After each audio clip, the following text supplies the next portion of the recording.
The year was 1954. The world was still finding its feet after a long war. In Tokyo, the air was thick with change. The city was a mix of old traditions and new ambitions. At Haneda Airport, planes landed like silver birds from distant lands. Each one brought stories, secrets, and travelers. The hum of engines was a constant promise of connection. It was a place of hellos and goodbyes, a gateway between Japan and the rest of the world. But on one particular day in July, something was different. Something was not quite right. A strange story was about to begin. The afternoon sun cast long shadows across the tarmac. The air was warm and humid.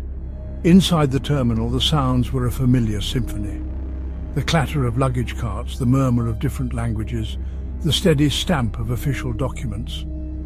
It was business as usual. People moved with purpose, their minds on destinations and deadlines.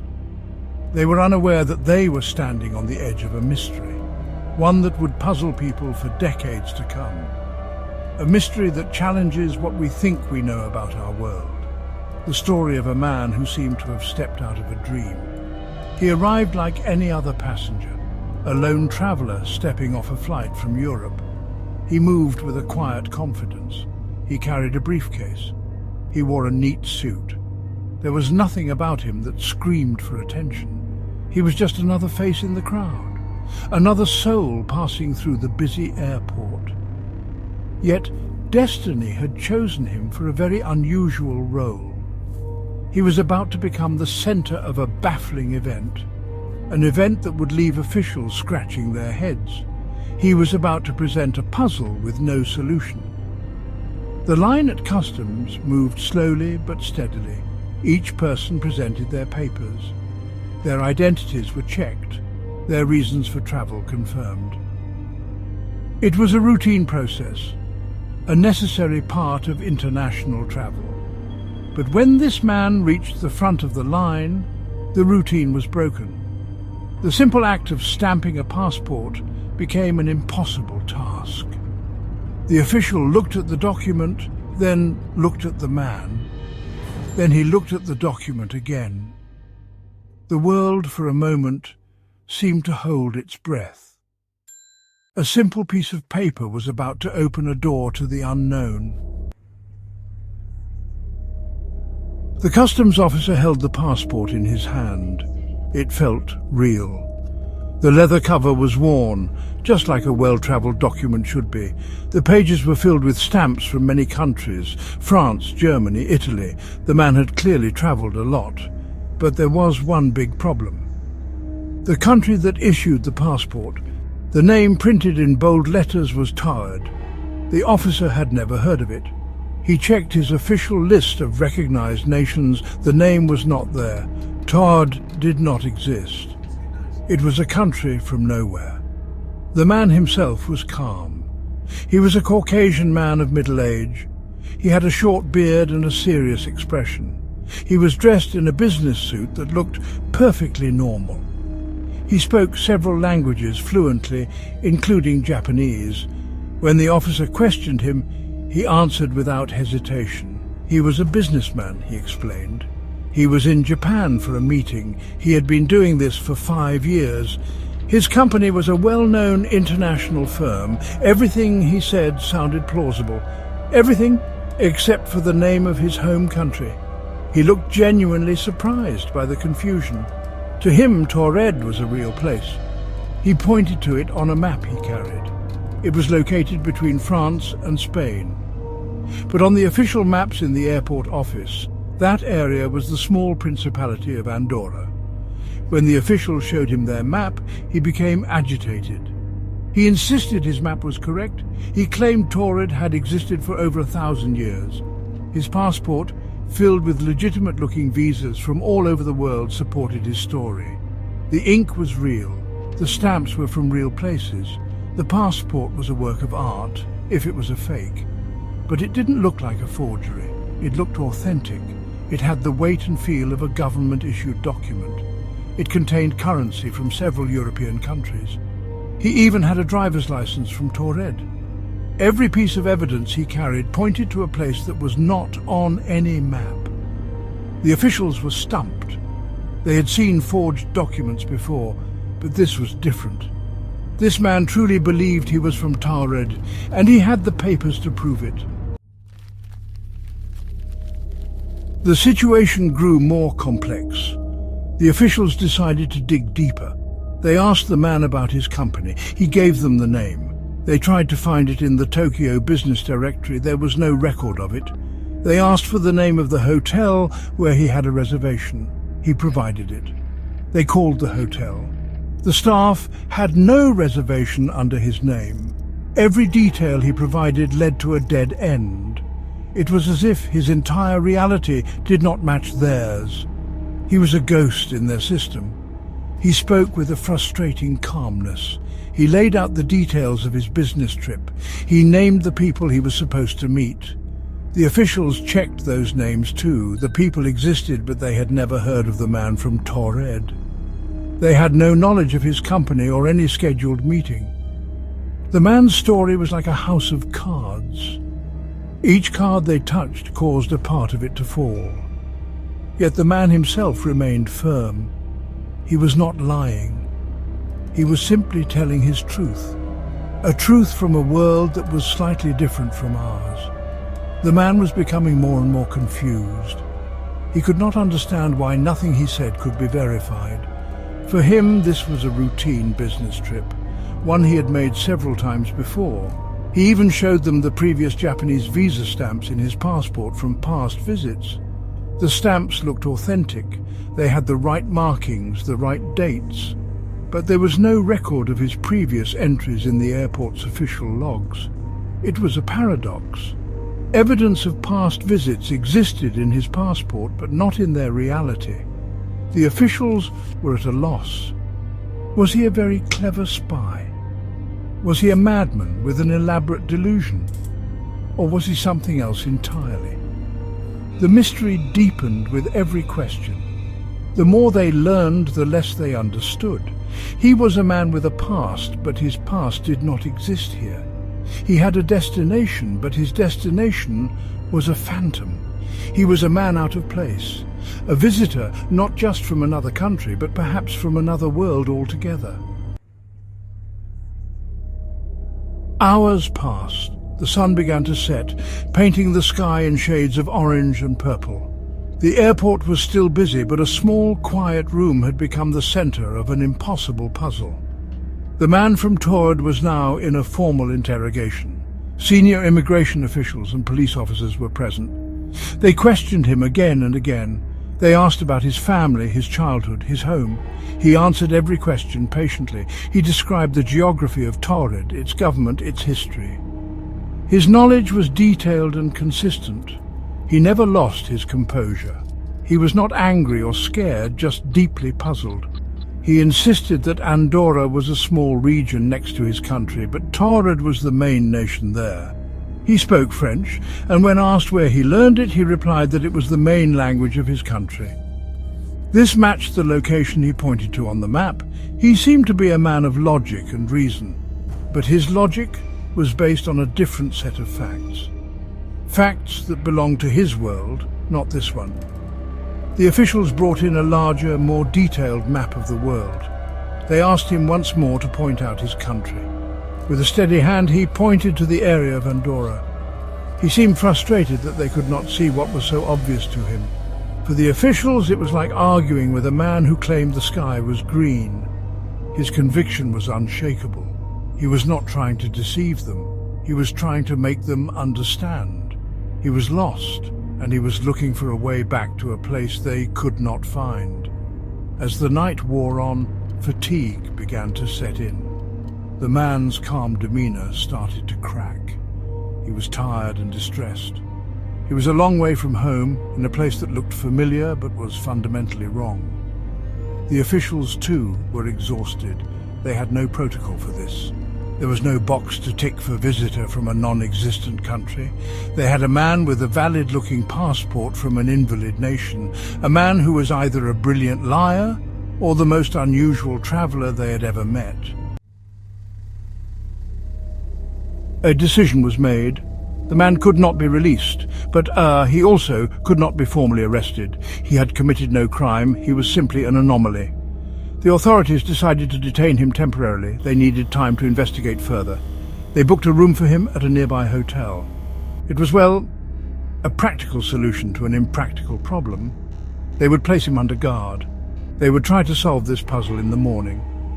2 police officers escorted him from the airport to the hotel.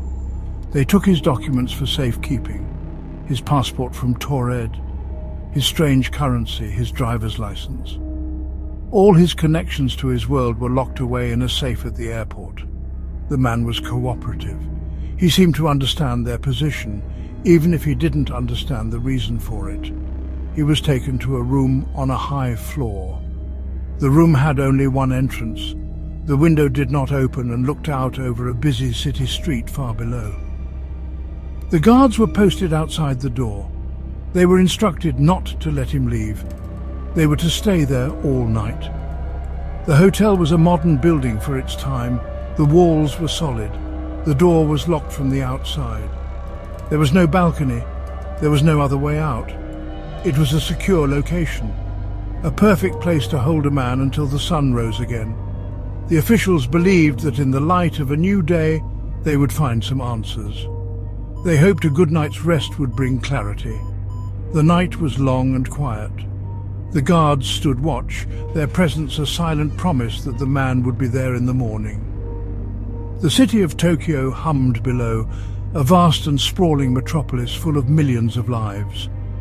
But in that one small room, a single life was suspended between 2 worlds.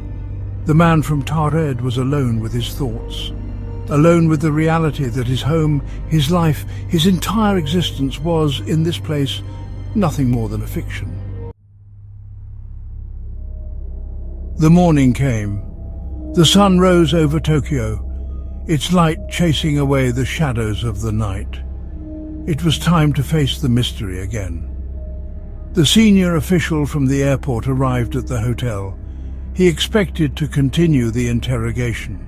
He hoped the man might have a different story to tell after a night of reflection. The guards reported that the night had been uneventful. They had heard nothing from inside the room. There had been no disturbances. Everything was as it should be. The official knocked on the door. There was no answer. He knocked again, louder this time. Still silence. A feeling of unease began to creep in. The guards unlocked the door and pushed it open. The room was empty.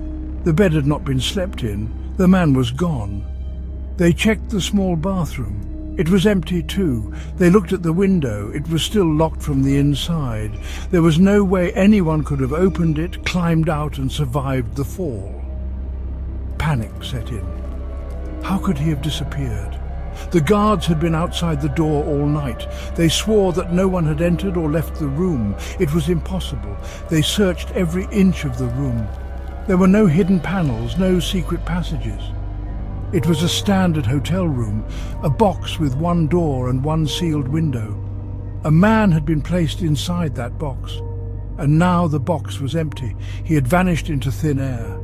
The mystery deepened into something truly unbelievable.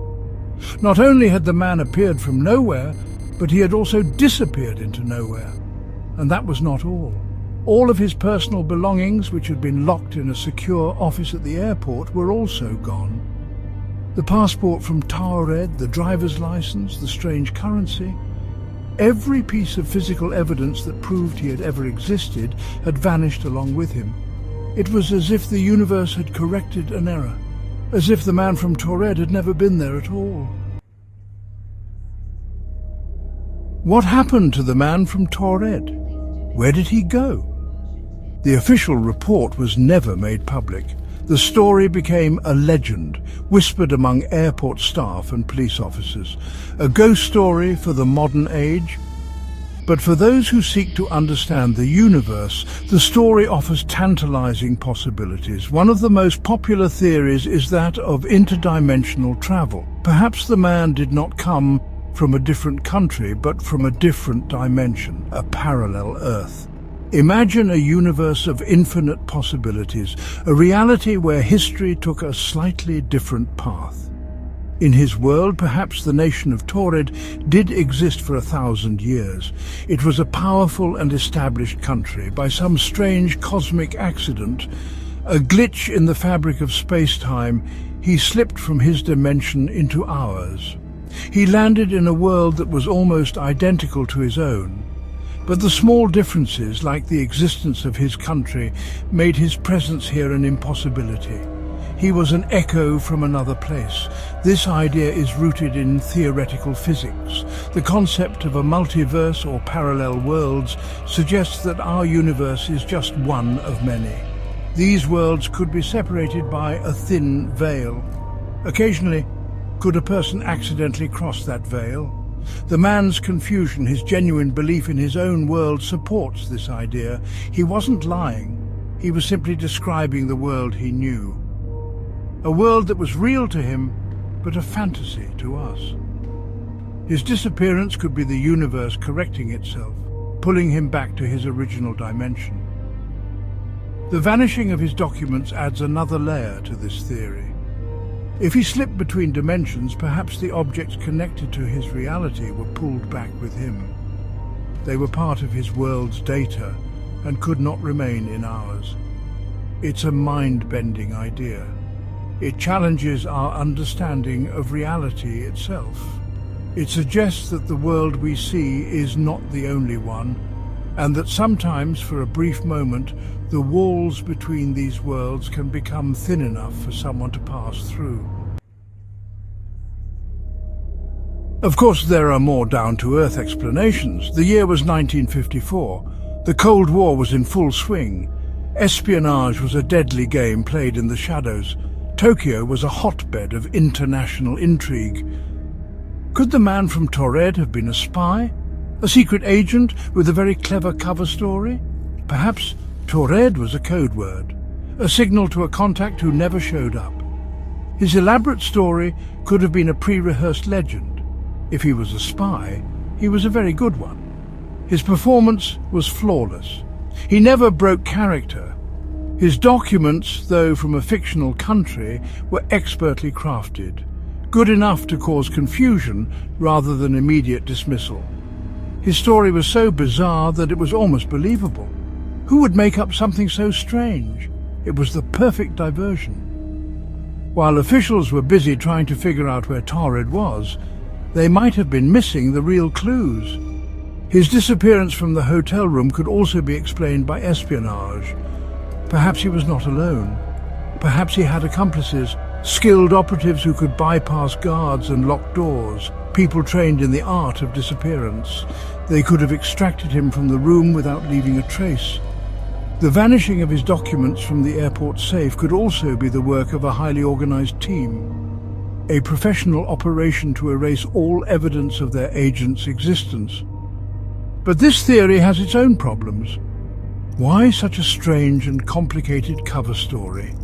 A simple fake passport from a real country would have been less risky. Why choose a story that was guaranteed to attract attention? And if he was a spy, who was he working for? No government ever claimed him. No intelligence agency ever leaked his story. He remains a phantom in the world of espionage, just as he is a phantom in the world of travel. The spy theory raises as many questions as it answers. So, who was the man from Taured? Was he a traveler who took a wrong turn in the cosmos? A man who found himself in a world that was not his own, only to be pulled back by the forces of the universe? Was he a ghost in the machine of reality? A temporary error that was quickly deleted?